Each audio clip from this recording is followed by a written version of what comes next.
Hello guys, in today's video I'm gonna show you how to fix Minecraft lag easy and quick. If you want to fix it, all you need to do first just type here view advanced system settings.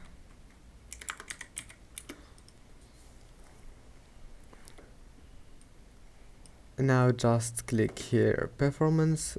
Here's it, settings and performance, and make it adjust for best performance, and then click apply and OK.